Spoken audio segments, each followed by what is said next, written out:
لوگ نماز نہیں پڑھتے، سبحان اللہ.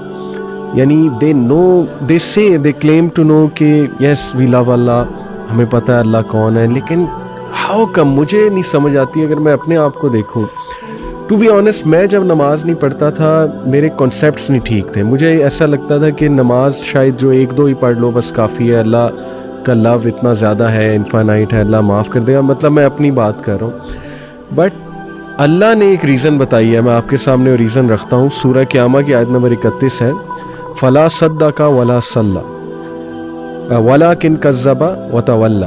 اللہ کہتے ہیں کہ مگر اس نے نہ سچ مانا اور نہ نماز پڑھی. میں سمجھتا ہوں کہ کہیں نہ کہیں جو نماز نہیں پڑھ رہا ہے نا، مجھے ایسا لگتا ہے کہیں نہ وہ اس کو شک ہے ایگزیکٹلی کہ پتہ نہیں اسلام ٹھیک ہے کہ نہیں ہے، یا اس کا فائدہ کیا ہے نماز کا. یہ بھی تو ایک شک ہو سکتا ہے نا، کیوں پڑھوں اتنا ٹائم میں کیوں نکالوں؟ حالانکہ کیا ٹائم ہے، 15 منٹ پر نماز، 75 منٹ آؤٹ آف 40 منٹ. کیوں نہیں پڑھتے نماز؟ مجھے نہیں سمجھ آتی، مجھے بڑا دکھ ہوتا ہے. آپ بتائیں آپ کیسے دیکھتے ہیں اس کو؟ علی بھائی آپ نے نوٹ کیا اسی آیت میں اللہ تعالیٰ کہہ رہے ہیں فلا صدق ولا صلی ولکن کذب وتولی. اللہ تعالیٰ اتنا ہی فرما دیتے نا کہ وہ سچا نہیں ہے، سچ نہیں بولتا اور نماز نہیں پڑھتا، تو میننگ وڈ بی سفیشینٹ. اللہ نے آگے کیا فرمایا؟ ولکن کذب وتولی، کہ وہ جھٹلاتا بھی ہے اور منہ پھیر کے چلا جاتا ہے. What does it mean? کہ آپ کو مسجد سے نماز کی اذان آ رہی ہے نا، اذان کی آواز آ رہی ہے اور آپ منہ پھیر کے چل دیے ہیں. آپ نے جو بات کی نا کہ ہاں ایسا کیوں کرتے ہیں، اس میں نمبر 1 ریزن ہی ہے کہ اللہ تعالیٰ کا پتہ ہی نہیں ہے. میں فار ایگزامپل ایک کمپنی میں جاب کرتا ہوں، مجھے اپنے CEO کا پتہ ہے، اس کی اتھارٹیز پتہ ہے، وہ کیا کر سکتا ہے، وہ کیا کچھ نہیں کر سکتا. میں کبھی، اور وہ مجھے کہتا ہے کہ I have a meeting with you at this time, اور یہ اس ٹائم پہ، وہ چاہے ٹائم آف ٹائم ہو، whatever the thing is, میں وہاں لازمی پہنچوں گا. کیوں؟ I know his authority, I know about himself, I know about him, اور مجھے آئیڈیا ہے کہ میں اگر نہیں جاؤں گا تو مجھے ہی will just kick me out of job. Allah سبحانہ و تعالیٰ کے بارے میں پتہ ہی نہیں ہے. کیوں پتہ نہیں ہے؟ آپ نے جو ابھی بات کی تھی نا کہ ہم قرآن نہیں پڑھتے، پروفٹ صلی اللہ علیہ وسلم کی ایک بہت خوبصورت حدیث ہے، اس کی ایک پارٹ ہے، اس کا مفہوم یہ ہے کہ اللہ تعالیٰ جو قرآن ہے نا، وہ اللہ تعالیٰ کی ایک رسی ہے، جو رسی ایک طرف سے اللہ کے ہاتھ میں ہے جیسے اس کی شان کو لائق ہے، اور دوسری طرف سے وہ ہمارے پاس موجود ہے. اللہ کے نبی صلی اللہ علیہ وسلم نے انسٹرکشن دی کہ ہولڈ آن ٹو اٹ. اگر تم اس کو مضبوطی سے پکڑ کے رکھو گے نا تو تم کبھی گمراہ نہیں ہوگے. ابھی آپ دیکھ لیں کہ ہم لوگوں نے وہ رسی چھوڑی ہوئی ہے. اللہ تعالیٰ از دیئر. اللہ ہم کون موو کیا ہے؟ ہم موو کیا ہے نا اللہ سے دور.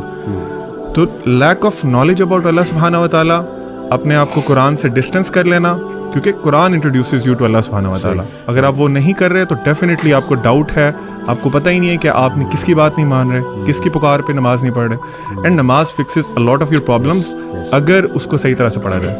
نشان، what do you think? Why don't people pray? علی بھائی دیکھیں، اس کو نا دیکھنے کے 2 پرسپیکٹیوز ہیں. ایک بہت خوبصورتی سے آپ دونوں نے بتایا، یہ ہے اس کو آپ سمجھ سکتے ہیں ڈانٹ ڈپٹ کا طریقہ، یا پھر ایک خوف والا پہلو غالب رکھ کے. دوسرا پہلو آپ اس کو میں کوشش کروں گا سمجھانے سے اللہ تعالیٰ کے ایک نام سے، الوہاب سے. میں آپ کو مثال دیتا ہوں.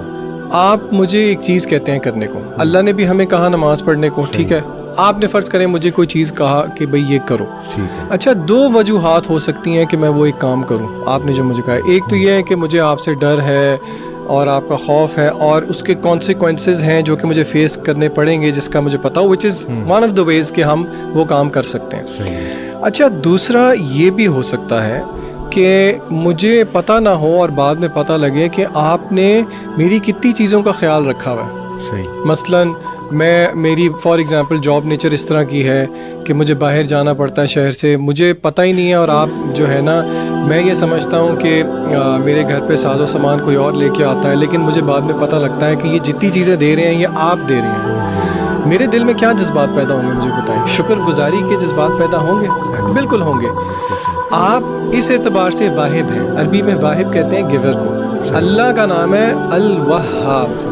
یہ سپرلیٹو فارم ہے جس کا مطلب ہے کہ دینے میں بہت زیادہ. بالکل صحیح. اچھا کیا دینے میں بہت زیادہ؟ علماء کہتے ہیں تحفے تحائف دینے میں بہت زیادہ، برکات دینے میں بہت زیادہ، فوائد دینے میں بہت زیادہ.